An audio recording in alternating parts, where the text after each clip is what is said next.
السلام عليكم ورحمة الله وبركاته. يوتيوب channel ka daawaneysaan waa walaalaha mustaqbalka. Maanta kaliya hadaad aragtaan maxaad iga filaysaan? Waxaad iga filaysaan sheeko cusub baan nihaya. Sheekada cusub maxay tahay? Waxa waaye sheeko ka duwan sheekooyinkii kale. Waxa ka duwan tahay xataa qosolladii hore. Waxay ka duwan tahay xataa inay waxyaabihii hore. Waayo waxaan ka sheekeynayaa waa qiso ku saabsan ama qof wixii ku dhacay baan rabaa inaan iiga sheekeeyo. waayo taasna ma gasho maanta qosol iyo kaftan iyo hawlo iyo waxaas ma gasho. waa qof dhan sirtiisii iyo wixii qof ula wadaagay baan maanta rabaa inaan iiga sheekeeyo. sheekadan waxaa ila soo wadaagtay gabadh aan ayaa ii soo dirtay, waxayna i dhahday niyow Mustafow ama Timoy haddaa ku jirto niyow social media waxaan rabaa niyow inaad sheekadan aad iga gudbiso aanad u gudbiso dhalinyarta kale ee gabdhaha kale ee facayga ah ee sidaydoo kale ah inay sheekadan ay ka digtoonaadaan. sheekadana waxay dhex martay labada gabdhood oo ahaa asxaab dad saaxiibo ah bay ahaayeen oo nolol isla soo qaybsaday oo sir soo wada wadaagay, kadibna midda kale ay khiyaamayso. waa dad hadda asxaab oo ceesh wada cunay oo cunto wada cunay oo hal meel wada seexday oo wax wada bartay oo nolol wadaagay, nolol quruxdeedna wada qaatay, oo haddana midda kale ay khiyaantay. marka hal gabadha la khiyaamay, gabadha la khiyaamay baa markaas ila soo wadaagtay. soo marka hadda waan noo bilaabaya insha Allah, waxba niiga sii hordhici maayo, halkana ka wada soconna insha Allah. waxaan rajayn doonaa inaad maaragtay sheekooyinkaas oo kale haddaad heshaan inaad nala soo socodsiisaan.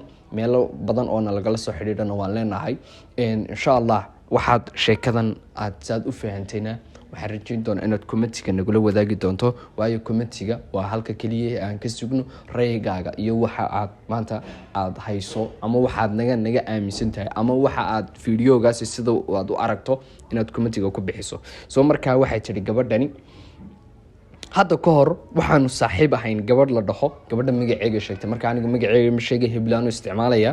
gabadh la dhaho Hibla, marka aan magaceeda ugu yeero waxaan dareemaa inay ii ahayd deeq iyo nimcad wada socdo oo Ilaahay siiyay. yacni markaan magaceega meelaha ka maqlo ama aan magaceega aniga ugu caayo, waxaan u maleynayaa ama aan u haystaa inuu deeq iyo nimcad uu Ilaahay igu deeqay ay tahay. waayo qof marka aad wax walba uu ku noqdo dhan walba, xataa uu ku noqdo waalid oo kale uu ku noqdo, walaal oo kale uu ku noqdo, wax walba uu ku noqdo, waad ku ducaysanaysaa xataa marka aad baratay.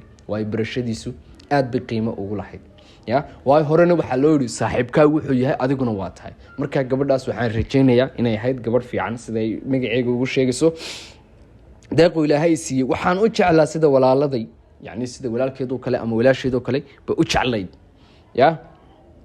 waxay ii noqotay saaxiib aan noloshayda u dhaafin karo, yacni saaxiib aan nafta dhanba aan u dhaafin karo oo naftayda dhan aan ka hormarin karo, aana i dhiirigelisaa, i garab qabata. wax markuu qof saaxiibkaa u yahay, wax walba markuu kuu qabto dee naftaada dhan waad u huraysaa. nafta aan u dhaafin karo oo aan aad ugu xiiso marka keliya iga maqan tahay. marka iga maqan tahayna aan aad ugu xiiso bay ii ahayd. maqan tahay waxaan ula dagaalamay dad badan si ay weli garabkayga usii ahaato. yacni dad badan bay ula dagaalantay, waayo waad ogtahay laba qofoo saaxiiba maanta hadday wada jiraan dad soo kala dhexgala ma waayaan, dad isku dira ma waayaan. nacabku waa badan yahay kolley, dee nacab wax badanna waa lagu sheegay, heesooyin badanoo xataa nacab taan hayo waan maqla aniguba. waxay yihiin nacabka xataa ma yaqaano siday u eg yihiin, laakiin nacab waxaan u aqaanaa anigu dadka ma aragtay dadka kale isku diraa ee warkooga kala qaada. maanta ani haddii la imaado waar Timoy dee hebel sanuu ku yidhi uu idhaahdo, oo haddana hebelkii intuu tago ku idhaahdo haddana hebel sanuu ku yidhi, nacabkoo kale kaas wey. marka dadkaas aad bay ula dagaalantay. waan difaacaa anoo iyada ka dhigtay wehel ii khaasa. yacni way difaacdaa markastoo xataa wax laga sheegayo way difaacaysaa. waxay leedahay hebel waa sidan, waa qof wanaagsan, waa qof sidana. yacnihii aad bay u difaacaysaa, waayo saaxiibteed weeyaan mogta ii khaasa. haddaan awoodo cimrigayga u hadiideyn lahaa. yacni cimriga haddii qof cimriga uu hadiideynayo ama siinayo waa siin lahaa, laakiin awoodda Ilaahay baa haya, iyadu ma bahaysaba. yacni laakiin waxay leedahay haddaan awoodo. waxaan isla soo bilownay nolol ka bilaabantay xilligii madrasadda. yacni madrasadda haddaanad aqoonin waxaa loo yaqaanaa madrasad dugsiga qur-aanka, yacni meesha qur-aanka lagu barto madrasad baa loo yaqaanaa. waa nolol ka bilaabantaa inay xilligii madrasadda dugsiga hoose primarygii ilaa secondary. dugsigii sare waxaanu mar wada dhammaynay qur-aankay mar wada dhameeyeen iyo welibana dugsigii hoosena hal mar bay wada dhameeyeen. dugsigii hoose markii aan soo gaarnay dugsigii sare, yani markay dugsigii sare imaadeen, ayaa maalin waxaan arkay wiil run ahaantii aad ayaan uga helay. wiil bay aragtay aadna uga heshay, yani markii dee foowankiisa u timiday ee maalinkayga ugu horeysay wiil baa kasoo horbaxayba. wiilkaa kasoo horbaxay aad ba uga heshay, yani dee qaabkiisa, dee quruxdiisa maybe, waayo horena waxaa loo yidhi jacaylku aragtidu ku bilaabmaa. yani markaad qofka saa u aragtaba dee jacaylkiina waa ku abaaraya, ma fahamtay, oo markaa waxba saasoo waa lagu dhex qaadayaaba. ilaahay bay tiisatee arkay wiil run ahaantii aad ayaan uga helay, laakiin maan ogeyn inuu macalin yahay. wiilkaa ay aragtay inuu macalin yahayba may ogeyn. horena waxaa loo yidhi inuu hees nimcan hilaac uu qaado, waxaa tidhaahdaa jacayl waa dareen aragtida ku daaro, jacayl waa dareen qalbigooga dego, maaha noocaas ahayd, ma fahamtay, oo aragtida ku daaro oo dee maaragtay markuu saad u aragtaba ku abaarayaba. heestiina way igu dhexluntay niyo qisadan baa dee walaal i qaadatay.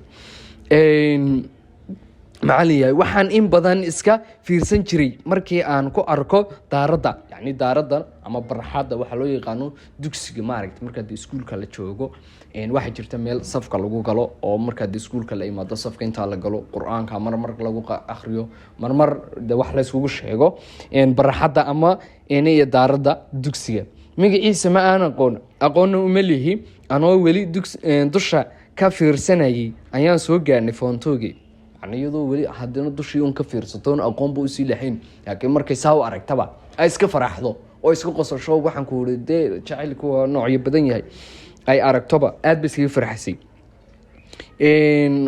foontoogii bay soo gaadhay. saaxiibada waxay iga dareentay inay wax igu soo biireen, yani inay wax igu soo biireen. waa ogtahay dee markaad qof saaxiiba aad leedahay uu kaa dareemaya. aniga laftarkayga hadday wax maanta wax igu soo kordhaan, ama dhib ay kugu soo korodho, ama farxad ay kugu soo korodho kale, waa lagaa dareemaya. doo shucuurtii hore ama dee qaabkii horeed ahaanaysid ma sii ahaanaysid.